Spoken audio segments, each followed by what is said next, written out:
আজকে তোমাদের সাথে শেয়ার করব বেগুনের এমন একটা রেসিপি যেটা খেলে তোমরা তো নিজেদের আঙুল চাটবেই, প্লাস প্লেটে যদি একটুখানিও রেখে থাকে সেটাও তোমরা চেটে একদম সার্ভ করে দেবে। আর এই রেসিপির নামটাও ভারী অদ্ভুত। এই রেসিপিটির নাম হচ্ছে বেগুনের কেষ্টবিষ্টু। তো চলো তোমাদের সাথে শেয়ার করা যাক বেগুনের কেষ্টবিষ্টু আমি কিভাবে বানাই।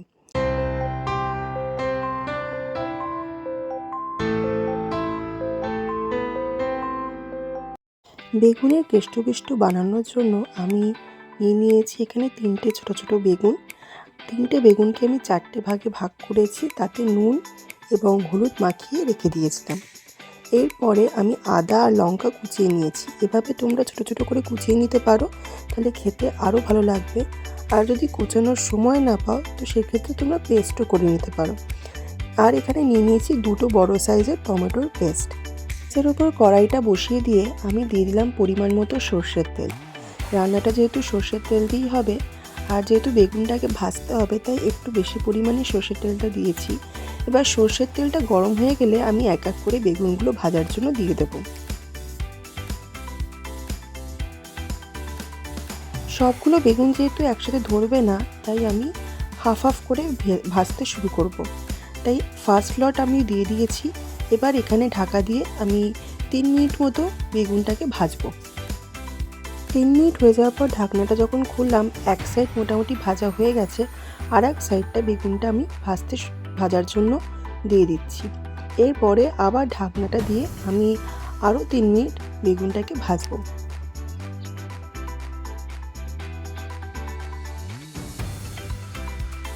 এরপর আমাদের বেগুনটা বেশ ভাজা হয়ে গেছে। এরপর এই ভাজা বেগুনটা আমি একটা জায়গায় তুলে রেখে দেবো। এই যে এখানে আমি তুলে রেখে দিয়েছি। এরপর একইভাবে আমি বাদবাকি বেগুনগুলো ভেজে নেব। সমস্ত বেগুনগুলো ভাজা হয়ে গেছে। এবার ওই কড়াইতে একই তেলের মধ্যে আমি দিয়ে দেব আদা আর লঙ্কা কুচি। আদা আর লঙ্কা কুচিটাকে আমি ভালো করে ভেজে নেব। ততক্ষণ ভাজতে হবে আদা আর লঙ্কাটা যতক্ষণ না একটা কাঁচা গন্ধ যায় আর লাল লাল মতো হয়ে যায়। এরপর আদা লঙ্কা ভাজার পর আমি দিয়ে দেব টমেটোর পেস্টটা।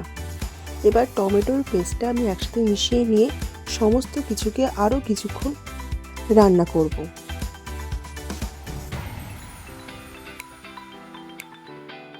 গ্রেভিটা যখন একটু ফুটে উঠবে তখন আমি হাফ বাটি জল ওর মধ্যে দিয়ে দেব। যেহেতু এটা একটু গ্রেভি মতো হবে, এমন নয় যে শুকনো শুকনো আর বেশি ঝোল ঝোলও হবে না, তো সেই মতো তোমরা তোমাদের গ্রেভিটা তৈরি করো। এরপর আমি দিয়ে দেবো পরিমাণ মতো নুন। নুনটা আমি ভালো করে আর কি গ্রেভির সাথে মিশিয়ে নেব। নুনটা দিলে টমেটোটাও একটু ভালোভাবে সেদ্ধ হয়ে যাবে।